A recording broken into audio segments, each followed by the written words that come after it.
बोलो श्री गुरुदेव भगवान की जय। आज हम लोग अयोध्या कांड को जानेंगे। कर्तव्य, त्याग और परीक्षा।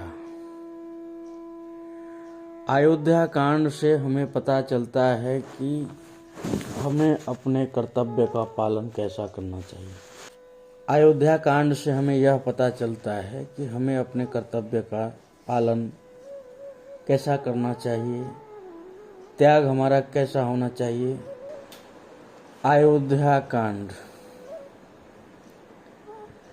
रामचरितमानस का वह केंद्र है जहां आदर्शवाद, मोह, नियति से होती है। यह कांड से हमें सीखने को मिलता है कि जब राम सत्य आपके जीवन में स्थापित होने वाले होते हैं तो सबसे बड़ा आंतरिक अवरोध होता है, और वह कैसे उत्पन्न होता है इस विषय को हम लोग बहुत भली भांति जानेंगे। जब साधना काल में साधक उस अवस्था को प्राप्त करने लगता है तो किस प्रकार का अवरोध उसके जीवन में आने लगता है, वह बातें को हम लोग अयोध्या कांड में महसूस करेंगे, जानेंगे। अयोध्या कांड में राजा अभिषेक का संकल्प, पूर्णता की निकटता, राजाभिषेक की तैयारी वह क्षण है जब साधक यानी जीवात्मा, जीव, मनुष्य अपने लंबे प्रयास के बाद आत्मिक शांति के बहुत करीब जाता है, अपने आनंद के बहुत करीब जाता है। ऐसा लगता है कि अब आनंद की अनुभूति होने वाली है, परमात्मा का साक्षात्कार होने वाला है।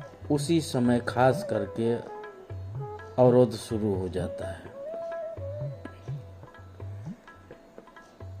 यह जीवन की उस स्थिति का प्रतीक है जहां हमें लगता है कि अब सब कुछ बदलने वाला है, सब कुछ सुखद होने वाला है, सब दुख तकलीफ आनंद में परिवर्तन होने वाला है। साधक महसूस करता है और ठीक उसी समय उसके पास बहुत सारे अवरोध शुरू हो जाते हैं। अब राजा दशरथ का यह निर्णय, राजा दशरथ जी ने राम जी को राजाभिषेक करने का निर्णय लिया था। वह चाहते थे कि राम जी को राम राज्य दे दिया जाए, राजा बना दिया जाए, लेकिन परिपक्व विवेक का प्रतीक है। राम राज्य ऐसे किसी को नहीं दे दिया जाता है। जैसे साधक पूर्ण हो जाता है, परिपक्व हो जाता है, जिस प्रकार बैल से ककड़ी परिपक्व होने के बाद अपने आप अलग हो जाती है, उसी प्रकार साधक परिपक्व हो जाता है तो हर आनंद उसको मिलने लगता है और उसकी मृत्यु वैसे होती है जैसे ककड़ी बैल से अलग हो जाती है। अब सब कुछ सुखद होने वाला है, स्थिर होने वाला है। अब परिपक्वता की बात यहाँ पे आ जाती है। जो सर्वश्रेष्ठ को धर्म राम के हाथ में सौंपना चाहते हैं। एक मूर्ख राजा के हाथ में राज दे दिया जाए तो उस राज को सब बर्बाद कर देता है। यहाँ एक साधनात्मक दृष्टि है। यहाँ न कोई राम है, न कोई दशरथ है, न कोई भरत शत्रुघ्न, कोई नहीं है, न लक्ष्मण है। यहाँ सबका आध्यात्मिक महत्व है। और हमें इस बात की बड़ी खुशी हुई कि हमारे द्वारा लिखी हुई पुस्तक पढ़ने से लोग हमारे बस में हो जाते हैं। अच्छी बात है, इस पे आगे चर्चा करेंगे, क्यों होते हैं, कैसे होते हैं। हम कोई जादू नहीं जानते हैं, ना हम कोई जादूगर हैं। राजा राम को राजाभिषेक होने की बात आ रही है, लेकिन राम जी अभी परिपक्व नहीं है। आज ऐसे ही यही सब हो रहा है कि थोड़े सा किसी ने चमत्कार क्या दिखा दिया, झूठे उसको पूर्ण महापुरुष मान के बैठ जाते हैं। आजकल तो हम देख रहे हैं कि कथावाचक भी महापुरुष हैं। कोई कृष्ण का अवतार है, कोई राम का अवतार है, कोई कुछ अवतार है। ये लोग अवतारों की गणना करते हैं, लेकिन ये लोग क्या सदगुरु की श्रेणी में जा सकते हैं? कदापि संभव नहीं। इनके अंदर परिपक्वता नहीं है, इनका मन चंचल है, इनके अंदर समुद्र जैसा गहराई नहीं है, ये छिछल हैं और इसलिए इनको छोटी छोटी वस्तुओं में चमत्कार दिखाई देने लगता है। रहता है पूर्व जन्म की कुछ साधना रहती है, उससे थोड़ा सा चमक धमक बढ़ जाता है मनुष्य के अंदर, लेकिन यह पूर्णता का मापदंड नहीं है। इसलिए राम जी जो निर्णय लिए हैं कि दशरथ जी जो निर्णय लिए हैं कि राम जी को राजाभिषेक करना है, तो दशरथ जी का निर्णय तो सही है। यहाँ पे पुत्र मोह की बात हो रही है, क्योंकि राम जी सबसे बड़े पुत्र हैं, तो इसलिए सबसे बड़े पुत्र को उत्तराधिकारी बनाना चाहते हैं। और यह नहीं उन्होंने परखा है कि राम जी परिपक्व हुए हैं कि नहीं हुए हैं। साधक परिपक्व हुआ है कि नहीं हुआ है, उसको महापुरुष बना दिया गया है। तो जब महापुरुष बना दिया गया तो वह साधक खुद भटकेगा और सारे संसार के जितने भी अनुयायी उसके बनेंगे वो सब गलत रास्ते में भटक जाएंगे। इसलिए तो हमें सद्गुरु की आवश्यकता पड़ती है। हमारे जैसे गधे संतों से कोई काम बनने वाला नहीं है। काम बनेगा तो यह सद्गुरु के शरण सानिध्य से काम बनता है। हम तो खाली उनकी बातों को आप तक पहुंचा रहे हैं। हमारे पास कोई सामर्थ्य नहीं है, हमारे पास कोई ज्ञान नहीं है। हम तो मूर्खों की लिस्ट में सबसे आगे हैं, पतितों के लिस्ट में सबसे आगे हैं। हमसे बड़ा पतित कोई संसार में नहीं है, हमसे बड़ा मूर्ख कोई संसार में नहीं है, हमसे बड़ा बेवकूफ़ कोई संसार में नहीं है। हम तो खुद को ही सब कुछ मानते हैं कि हम सब, हमारे अंदर कोई योग्यता नहीं है। हमारे अंदर निवास करने वाला जो परमात्मा है, उसके पास इस सृष्टि की सारी योग्यता है। तो उस सृष्टि की जो योग्यता है, उसके पास हमें शरणागति होने में भलाई है। नहीं, हमारे जैसे मूर्खों के पास शरणागति कोई होता है तो उसको क्या मिलेगा? क्या है मेरे पास कि मैं दूंगा? उन परमात्मा के पास सब कुछ है। वह परमात्मा आपको सब कुछ दे देगा जो सद्गुरु की स्थिति में विराजमान है। सद्गुरु कोई व्यक्ति विशेष का नाम नहीं होता है, सद्गुरु एक विवरण है। सद्गुरु की व्याख्या करने लगे तो यह जन्म कम पड़ जाएगा, दुनिया के शास्त्र कम पड़ जाएंगे लिखने के लिए। गुरु की महिमा का बखान कभी कोई शिष्य कर ही नहीं सकता है। गुरु तो वो धरोहर है जो हमारे हृदय में हमें मार्गदर्शन करता है। गुरु वैद्य है। गुरु के वचनों में विश्वास करते हैं तो हमारी सारे रोगों का इलाज हो जाता है।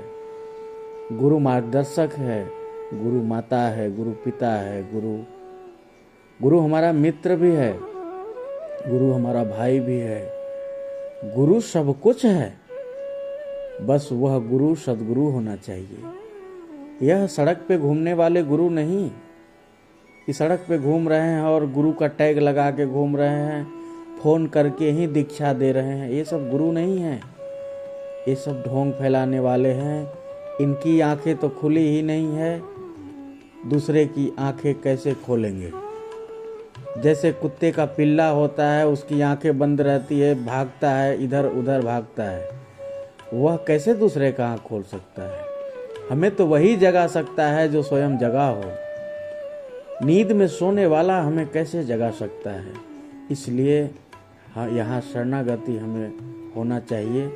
अब बात परिपक्वता की आती है, जब राम जी को राज्याभिषेक करने का निर्णय ले लिया गया है, लेकिन राम जी अभी परिपक्व नहीं हैं। तो आगे जानते हैं कि उनको माया कैसे दबोचती है।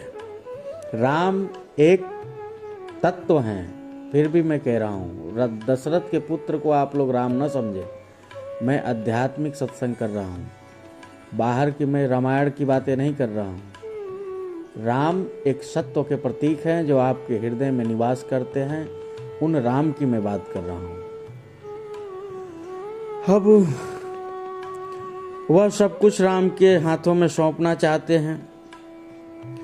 अब यहाँ पे कैकेयी और मंथरा, इच्छा, कुसंगति और दुर्बुद्धि।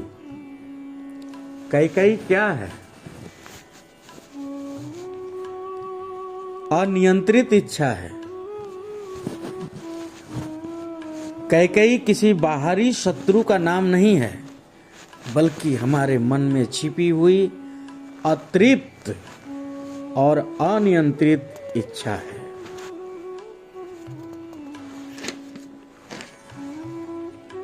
ये इच्छाएं अक्सर तभी उभरती है जब सर्वोत्तम राम की प्राप्ति निकट होती है। यह इच्छा तभी हमारे हृदय में उत्पन्न होती है जब साधक को पूर्णत्व मिलने वाला होता है। भगवान गीता में कह रहे हैं कि प्राप्ति के एक क्षण पहले भी माया कामयाब हो जाती है। वही बात यहाँ कही जा रही है कि यह इच्छाएं तब उत्पन्न होती है जब साधक बिल्कुल प्राप्ति के निकट होता है, जब आत्म साक्षात करने वाला ही होता है, तब तक कोई न कोई इच्छा उसको घसीट देती है। मंथरा का क्या इसमें रोल है? कुसंगति और दुर्बुद्धि। मंथरा नकारात्मकता, ईर्ष्या और कुसंगति का प्रतीक है। यह वह शक्ति है जो शुभ विचार, कैकेयी का राम के प्रति वात्सल्य को भी विनाशकारी योजना में बदल देती है।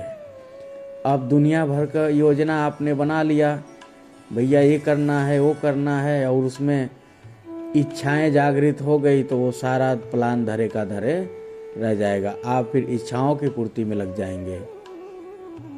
एक तरफ से नकारात्मक विचार है जिसके वजह से पूरी अयोध्या वीरान पड़ गई। आपका मन ही अयोध्या है, आपका हृदय ही अयोध्या है, इसलिए सारी अयोध्या वीरान हो जाती है। जब राम ही नहीं हृदय में रहेंगे तो यह हृदय किस काम का? जब गुरु ही हमारे हृदय में निवास आपके हृदय में नहीं करेंगे तो आप क्यों ढकोसला करते हो भक्ति का? भक्ति का तात्पर्य यह होता है, भजन का तात्पर्य यह होता है, हम गुरु के पास नहीं, गुरु हमारे पास हों। इस बात का आपको घमंड और अहंकार करना चाहिए कि हम गुरु के पास नहीं हैं, गुरु जरूर हमारे पास है। हम गुरु महाराज के पास नहीं जा सकते हैं, हमारे पास गुरु महाराज जरूर रह सकते हैं, क्योंकि ईश्वर का स्थान हृदय है। निवास जहाँ करते हैं वो इसी हृदय के अंदर में भगवान निवास करते हैं। तो इसलिए मंथरा जो है कुसंगति का प्रतीक है और दुर्बुद्धि का प्रतीक है, और वो नकारात्मक सोच रखती है और वही विनाशकारी योजना में बदल देती है। यह सिखाती है कि एक छोटा सा नकारात्मक विचार भी सबसे बड़े सुख को नष्ट कर सकता है।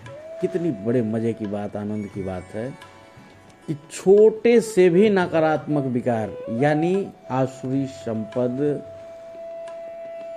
आपके हृदय में आसुरी संपद का बाहुल्य होने लगता है तो दैवी संपद कमजोर पड़ जाती है और आप वो सारे कर्म करने लगते हैं जैसे राक्षसों जैसा। आपके अंदर दैवी संपद की कमी पड़ जाती है। आत्मिक यह घटना है, और यह घटना से पता हमें चलता है कि साधना के अंतिम चरण में सबसे बड़ा खतरा बाहर से नहीं, भीतर से है। हमें अपनी इच्छाओं, कई और नकारात्मक विचार मंथरा को नियंत्रित करने की आवश्यकता है। और क्योंकि इच्छा ही तो थी, दशरथ जी ने उनके वरदान को शेष रखा था, वही तो इच्छा जागृत हुई जब पूर्णत्व की बात आई। तो जब वो शेष नहीं रहता तो कई क्या मांगती? उनके पास कोई वरदान धरोहर ही जब नहीं होता तो मांगते ही नहीं कि हमें हमारी ये 2 इच्छा है, ये पूर्ति करनी पड़ेगी। आपने बोला था। तो साधक साधना काल में कोई भी हो, गृहस्थ हो, विरक्त हो, उसको सबसे पहले अपनी इच्छाओं को संतुष्ट करना पड़ेगा, अपनी तृष्णाओं को धीरे धीरे समाप्त करना पड़ेगा। क्योंकि तृष्णा है सागर से भी बड़ा स्वरूप है इसका। ये तृष्णा कभी समाप्त होने वाली वस्तु नहीं है। इसलिए होगी तो नहीं, लेकिन नियंत्रित जरूर किया जा सकता है। धीरे धीरे कम संसाधनों में जीवन जीने की कला हमें सीखनी चाहिए। कैसे कम संसाधन में हमें अपने जीवन का गुजर बसर करना चाहिए, क्योंकि राजा भी दुखी है और प्रजा भी दुखी है। तो सुखी कौन है? सुखी वह है जिसके हृदय में राम निवास करते हैं। सुखी वह है जिस पे सद्गुरु का सानिध्य है। सुखी वह है, आनंद में वह रहता है जिसके सर के ऊपर सद्गुरु का हाथ होता है। तो इसलिए बाहर के क्षणभंगुर वस्तुओं में हाँ कर्तव्य जरूर करना है, बाल बच्चों को पढ़ाना है, घर परिवार चलाना है, इनसे विमुख थोड़ी होना है। सब बुद्धे थोड़ी हो जाएगा कि अपना बाल बच्चों को 2 महीना 4 महीना के बच्चे को छोड़कर संन्यास ले लेगा। सब बुद्ध नहीं है, सब महावीर नहीं है, सब कबीर नहीं है। कबीर तो घर गृहस्थी में रह कर के उन्होंने ईश्वर को पाया था, लेकिन बुद्ध ने तो 3 महीने के बच्चे को छोड़ करके साधना में निकल गए और 6 साल की उम्र में, साधना के 6 साल की उम्र में उनको प्राप्ति हो गई थी।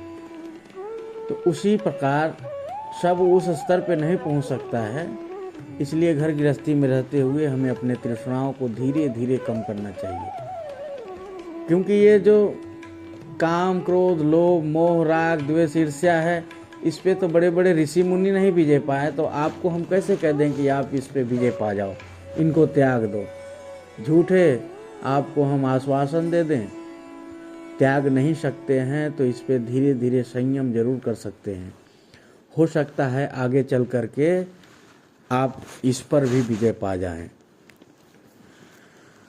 तो यह इच्छा को हमें धीरे धीरे मारना चाहिए, तभी साधना में आप अग्रसर होएंगे। नहीं तो कब कई इच्छा जागृत हो जाएगी, कब दुर्बुद्धि मंथरा आपको साधना पथ से भटका देगी, आपको पता भी नहीं चलेगा। राम का वनगमन जब होता है, अब यहाँ पे धर्म की सर्वोच्चता है। राम का वनगमन व्यक्तिगत सुख के ऊपर धर्म और वचन को वरीयता देने का आदर्श है। राम सिखाते हैं कि मर्यादा का अर्थ है परिणाम की चिंता किए बिना सत्य का पालन करना। कितनी बड़ी बात है। हम जैसा सिचुएशन होता है वैसा ढलने की कोशिश करते हैं, और हम एक ही बात कहते हैं कि जब जैसा हो तब तैसा हमें कर लेना चाहिए। मतलब जहाँ झूठ बोलना चाहिए वहाँ हमें झूठ बोल देना चाहिए, अकॉर्डिंग टू सिचुएशन। मतलब हमें झूठ क्यों बोलना है? हमारे गले पे तलवार तो कोई चल नहीं रही है, कोई फांसी पे, फंदे पे तो हम लटकाए नहीं जा रहे हैं। क्षणभंगुर सुख के लिए हम अपने जीवन की साधना को चौपट कर देते हैं और झूठ बोलते हैं। राम का वनगमन व्यक्तित्व सुख के ऊपर है। वह यह सिखाते हैं कि हमें मर्यादा पूर्वक जीवन कैसे जीना चाहिए। और साधना काल में कृष्ण भगवान अर्जुन को समझा रहे हैं कि अर्जुन, सर्दी, गर्मी, जाड़ा सब सहन करनी पड़ेगी।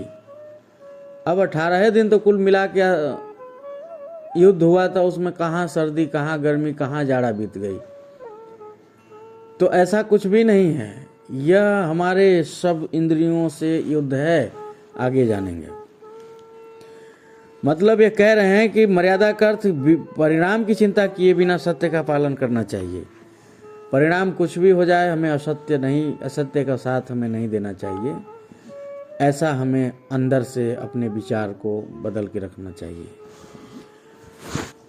वनवास किसी सजा का नहीं, बल्कि तपस्या और आत्म परीक्षण के लिए सांसारिक मोह से दूर होने का प्रतीक है। मैंने कई बार आप लोगों को यह समझाया है कि 14 वर्ष जो बताया गया है, वो 14 वर्ष कोई वन में 14 वर्ष नहीं काटने को कहा गया है। हमारी 14 इंद्रियां हैं, उसी को 14 वर्ष के वनवास कहा जाता है।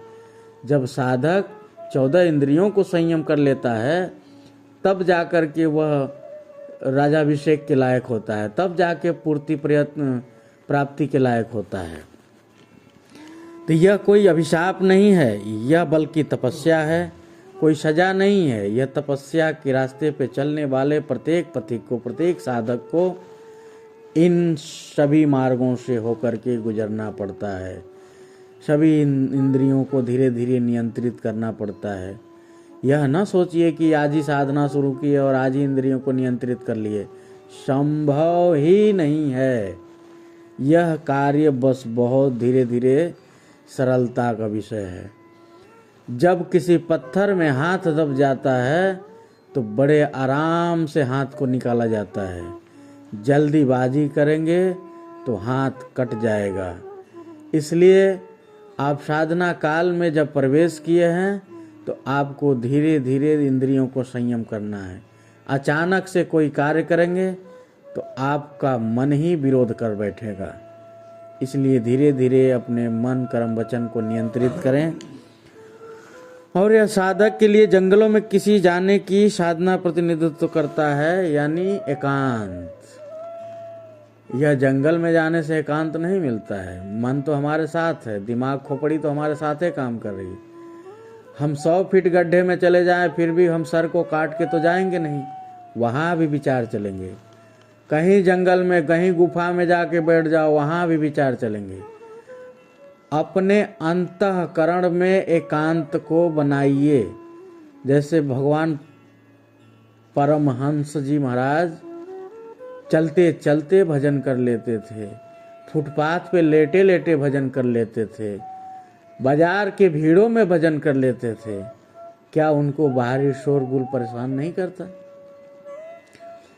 वो बाहरी शोरगुल से परेशान नहीं होते थे, क्योंकि जिसके अंतःकरण में शांति स्थापित रहती है वह संसार को के किसी भी कष्ट को सह करके शांति स्थापित कर लेता है।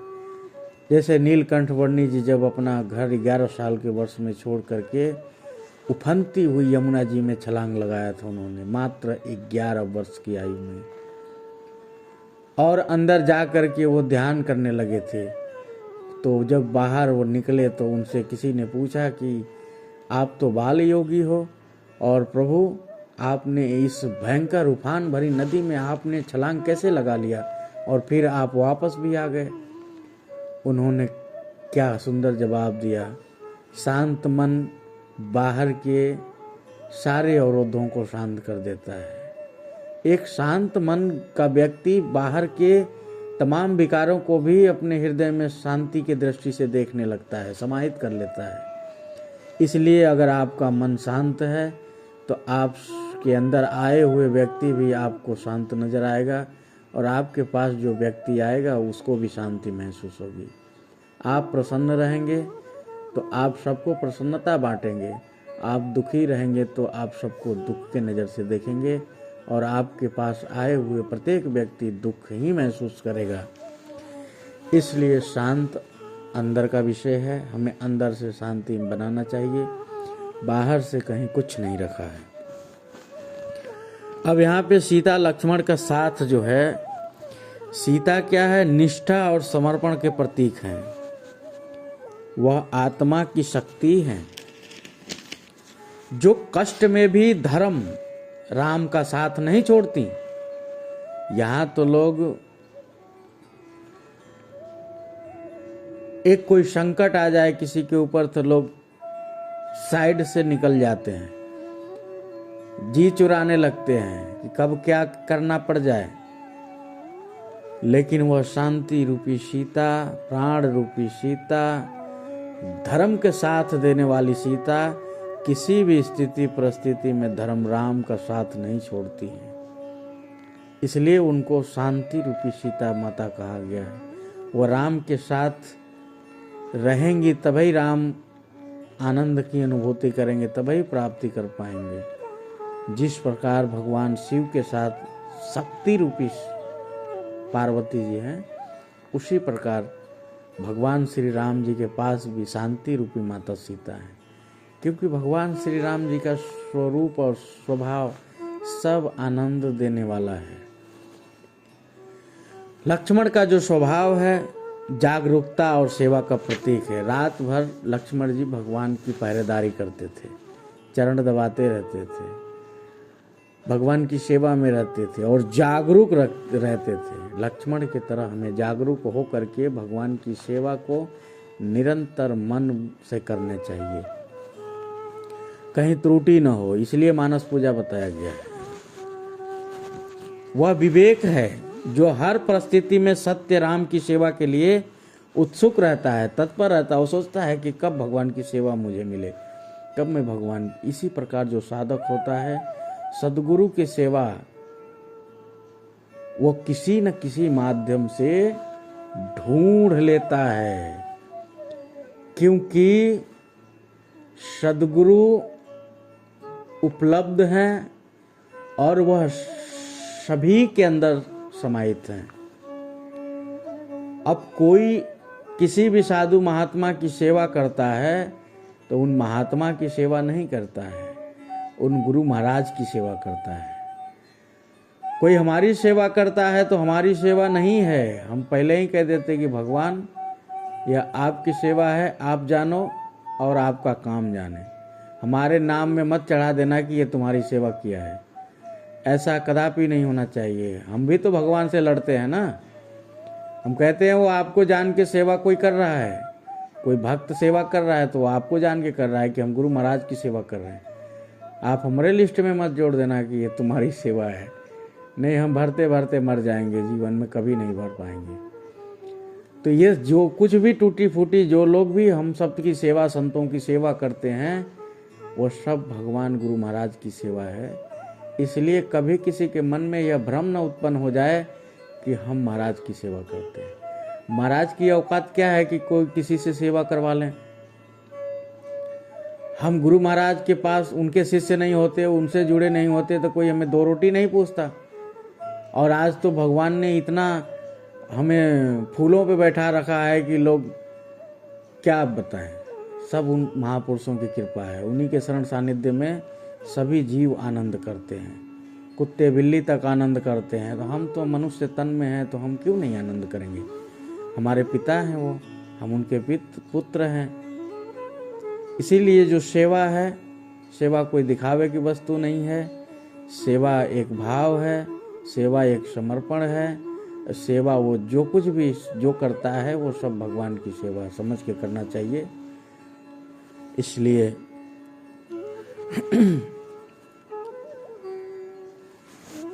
हर परिस्थिति में हमें उन राम की सेवा के लिए तत्पर रहना चाहिए।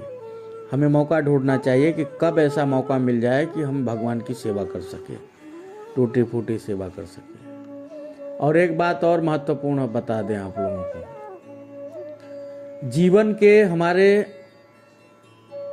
जो आप लोग पैसे कमाते हैं, आप लोगों को पता नहीं है कि वो पैसे कहाँ से आया है।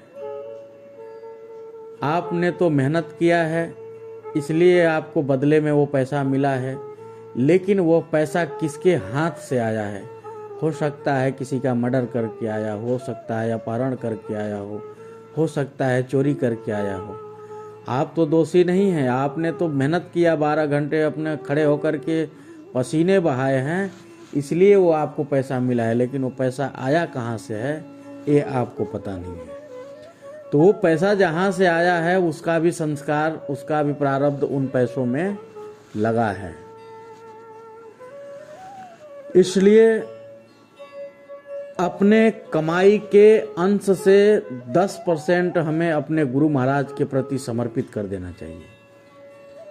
जब हम 100 रुपये कमाते हैं तो उनमें से 10 रुपया हमारे गुरु महाराज का होता है। जब हम 10 रुपया सेवा कर देंगे गुरु महाराज की, तो आपका 90 रुपया भी उस पे जो प्रारब्ध, उस पे जो संस्कार, बुरे संस्कार चढ़े रहते हैं, वो सब हट जाते हैं। यहाँ दान करने की बात नहीं है, यहाँ सेवा की बात हो रही है। हम भगवान के चरणों में समर्पित कर सकते हैं, भंडारा हो रहा है वहाँ लगा सकते हैं, कहीं आश्रम का निर्माण हो रहा है वहाँ लगा सकते हैं। इस प्रकार की सेवा ढूंढ करके हमें कर लेना चाहिए।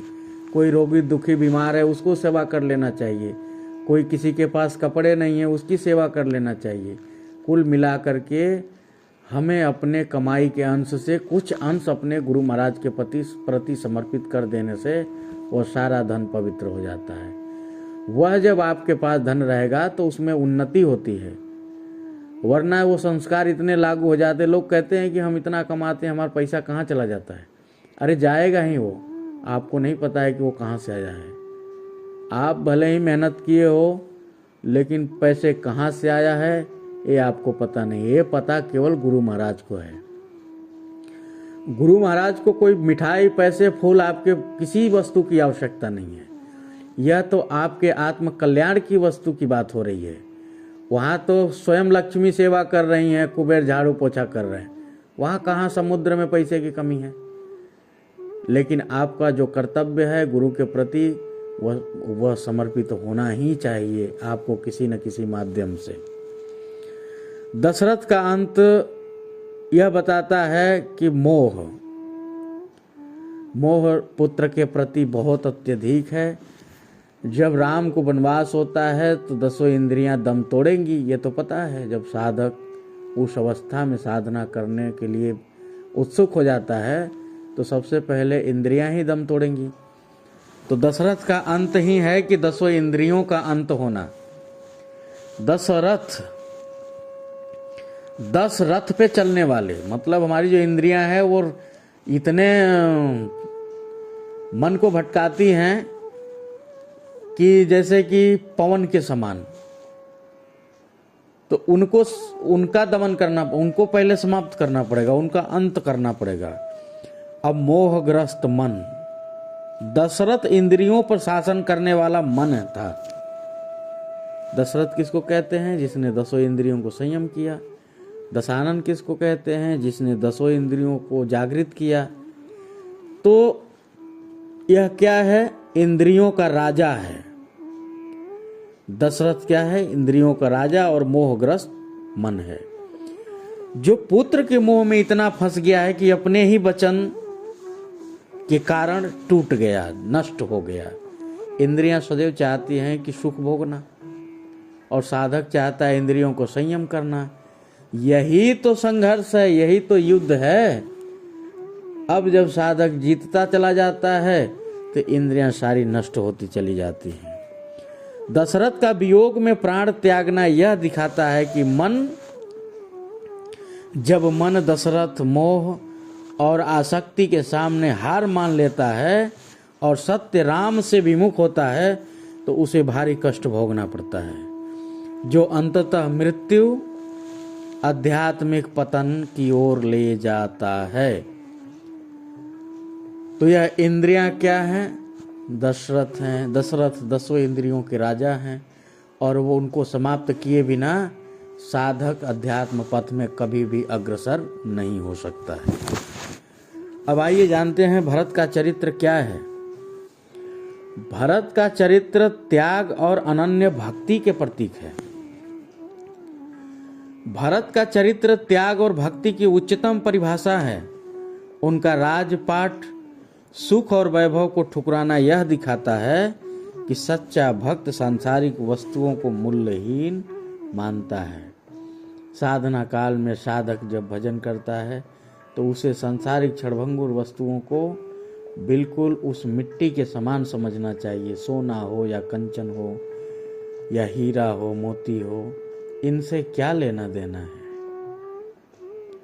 भक्त रैदास जी जब काम कर रहे थे, अपने कार्य में व्यस्त थे, तो वहाँ भगवान ने कहा कि यह तो बहुत संत सेवा करता है, तो इसको क्यों ना पारस पत्थर दे दिया जाए कि ये सब कुछ सोना सोना ही बना के अमीर बन जाए और सेवा भी करता रहे। तो संत भेष में आकर के रैदास जी के कुटिया में वो संत जी बैठे। उन्होंने कहा कि रैदास जी, आप बहुत सेवा करते हो, आपको मैं एक अमूल्य रत्न देता हूँ, यह है पारस पत्थर। आप जिस वस्तु में इसका स्पर्श करेंगे वह सब सोने का बन जाएगा। तो पारस क्या है? पारस संत हैं। संत का सानिध्य, संत का स्पर्श करने से हमारे समस्त दोष गुण, दोष सब नष्ट हो जाते हैं और गुण हमारे हृदय में स्थापित हो जाते हैं। संत की संगति करने पे संत जैसा आचरण हो जाता है। जैसे चोर की संगति करने से वो चोरी करने का गुण सिखाता है, दारू पीने वालों की संगति करते हैं तो दारू पीने के गुण सिखाता है। उसी प्रकार संत की जब संगति करते हैं तो यह संत एक आपके अंतःकरण में शांति स्थापित करने की बात करता है, आपको आनंद प्राप्त कराने की बात करता है। इसलिए वह रैदास जी ने कहा कि ठीक है, आप दे दीजिए, वहीं हमारे छान में खोस दीजिए, जब हमें जरूरत लगेगी तब हम निकाल करके सोना बना लेंगे। तो वो संत जी चले गए। बहुत वर्षों बाद फिर वापस आए तो उन्होंने देखा कि ये जैसे हम इनको देख के गए थे वैसे के वैसे रैदास जी पड़े हैं। उन्होंने कहा कि इसका उपयोग आपने नहीं किया क्या? तो उन्होंने बड़े मजे की बात कहा कि इसकी आवश्यकता ही नहीं पड़ी हमें, हम उतना कमा लेते हैं जितना हमारे भरण पोषण हो सके, हम उतने और कमा लेते हैं जितना संतों की सेवा हो सके। तो यह फालतू के माया तृष्णा को बटोर करके हम क्या करेंगे? बड़े प्रसन्न हुए वो संत जी। उन्होंने कहा कि भक्त जी, आप शिरोमणि हैं, आपके जैसा संत होना बहुत दुर्लभ है। और ऐसे ही भक्त कहीं भी रहे भगवान ढूंढ लेते हैं। भक्त को भगवान को ढूंढने की आवश्यकता नहीं पड़ती है, बस भगवान के प्रति आपका समर्पण ही भगवान को आपके पास ले आता है। सच्चा भक्त सांसारिक वस्तुओं को मूल्यहीन मानता है। नंदीग्राम और पादुकाएं, भरत द्वारा राम की पादुकाओं खड़ाओं को सिंहासन पर रखकर शासन करना, यह हमें सिखाता है कि सद्गुरु के सिद्धांतों वचनों के प्रति अटूट निष्ठा का प्रतीक है। सद्गुरु के प्रति अब बात वहीं पे आ गई, घूम फिर के समर्पण पे। सद्गुरु के वचनों में हमें बिल्कुल गुंजाइश नहीं ढूंढना चाहिए कि गुरु महाराज कह रहे हैं ऐसे चलो तो आप अपने मर्जी से कह रहे हो कि थोड़ा सा ही तो आड़े टेढ़े चल रहे हैं, काम चली जाएगा। अरे नहीं चलेगा। गुरु के वचनों में गुंजाइश कलयुग की तिकड़मबाजी। इसलिए गुरु के आज्ञा पालन ही सच्ची साधक की साधना है। सद्गुरु आज्ञा पालन सच्चे साधक की साधना मानी जाती है। हमें जीवन में अधिकार नहीं। इन भरत के त्याग से यह पता चलता है कि हमें जीवन में अधिकार नहीं, बल्कि सिद्धांतों को प्रमुखता देनी चाहिए। जो गुरु का बनाया हुआ सिद्धांत है उसी पे हमें चलना चाहिए। ये नहीं कि कोई कहीं प्रलोभन दे रहा है। अभी यहाँ जादूगर वाली बात आ गई। अरे भैया, हमारे जादू में क्यों फंसोगे? मत फंसो। गुरु महाराज के ही प्रति समर्पण रहो और थोड़ी सी हमारे प्रति आपको इच्छा हो गई तो आ जाओ, घूम जाओ, लेकिन आपका समर्पण केवल गुरु महाराज में होना चाहिए, हमारे में बिल्कुल नहीं होना चाहिए। हम उस योग्य नहीं हैं, हम उस लायक नहीं हैं। इसलिए आपका समर्पण केवल और केवल सद्गुरु के सेवा में ही होनी चाहिए। यही भरत के सिद्धांत से हमें पता चलता है। जब ईश्वर यानी सत्य साक्षात रूप में न हो तब उनके सिद्धांत पादुकाएं ही हमारे मार्गदर्शक होते हैं। जब महापुरुष नहीं रहते हैं तो उनके बनाए हुए चिन्ह ही हमारे लिए पूजनीय हो जाते हैं, उनके पादुकाएं ही हमारे लिए मार्गदर्शक हो जाते हैं। तो भरत जी ने इसलिए राम जी की अनुपस्थिति में उनके चरण के पादुकाओं को सिंहासन पर रख करके शासन किया था। इसलिए भरत जी कभी फेल नहीं हुए थे। और भरत जी जैसा त्याग कोई कर ही नहीं सकता है। उन्होंने तो सब कुछ का त्याग किया है। अर्थ, धर्म, काम और मोक्ष को उन्होंने तिनके के तरह उखाड़ के फेंका है। बोला है कि ना, ये सब चीज़ नहीं चाहिए। हमें क्या चाहिए? हमें यह चाहिए कि भगवान की चरणों की सेवा हमें जब तक जन्म हो तब तक मिलते रहे। यह एक भक्त का समर्पण कहता है। और हम सभी लोग मोक्ष नहीं मांगते हैं, हमें मोक्ष नहीं चाहिए। हमें हमारे गुरु महाराज की चरणों की सेवा जब तक हमारा जन्म हो तब तक मिलते रहे। बस यही भगवान से हम लोग नित्य प्रार्थना करते हैं। हमें मोक्ष नहीं चाहिए, हमें किसी प्रकार का कोई स्वर्ग नरक नहीं चाहिए। हमें हमारे गुरु महाराज की चरणों की सेवा चाहिए और अनंत समय तक, जब तक हमारा जन्म होते रहे तब तक हमें गुरु महाराज की सेवा मिलती रहे। बस यही गुरु महाराज से हमारा प्रार्थना रहता है। ये चाहे शरीर सड़ जाए, चाहे इसमें कीड़े पड़ जाएं, चाहे यह तखत पे ही बदबू मारने लगे, यह मायने नहीं रखता है। मायने यह रखता है कि हमारे हृदय में, इस सड़े हुए शरीर में भी उस ईश्वर का शुद्ध निवास होना चाहिए। यह शरीर तो एक माध्यम है आत्मा के निवास का। इस शरीर के सड़ गल जाने से क्या होता है? थोड़ा सा कष्ट होता है, थोड़ा सा दुख होता है, लेकिन वह भी उच्च स्तर पर पहुँचे हुए महात्मा अपने संकल्प शक्ति से उन कष्टों को, उन दर्दों को सहने की क्षमता हो जाती है। इसलिए तो साधना किया जाता है। कोई भी साधक उस अवस्था पे जब पहुंच जाता है तो उसको दर्द का आभास नहीं होता है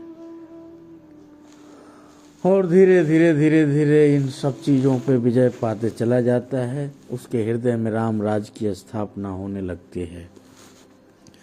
अयोध्या कांड से हमें यह सीखने को मिलता है कि राम की राह पर चलते हुए अपने मोह, इंद्रियों को पीछे छोड़ना होगा जो दशरथ के रूप में बैठे हैं, और कई यानी इच्छाओं को समाप्त करना पड़ेगा और त्याग भरत को अपनाना पड़ेगा और लक्ष्य रूपी लक्ष्मण को सेवक बनाना पड़ेगा।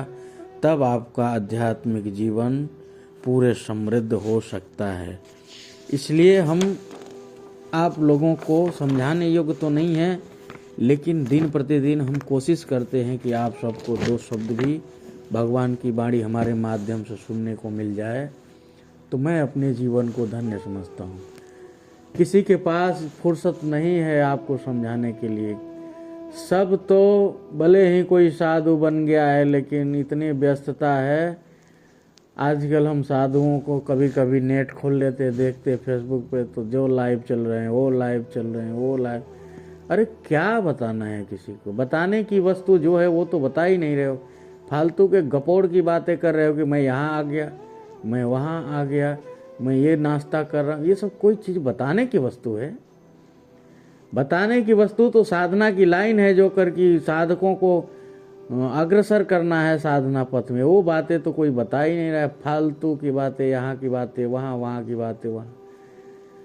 तो सज्जनों, हमें इन सब पर भी ध्यान नहीं देना चाहिए। इनका भी संस्कार है।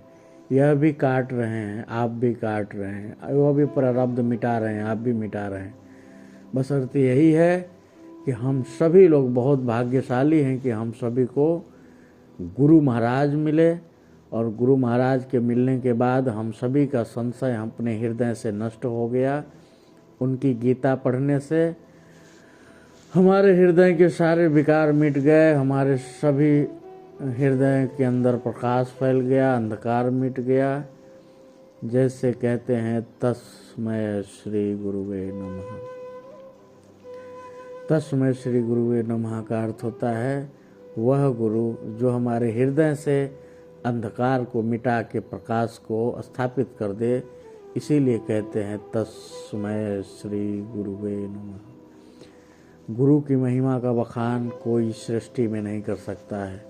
गुरु एक श्रेष्ठ पदवी है जो इस सृष्टि में, इस मानव तन में रहते हुए भी हमें उन परम आनंद की अनुभूति कराते हैं जिसके लिए हमारा मनुष्य तन मिला है।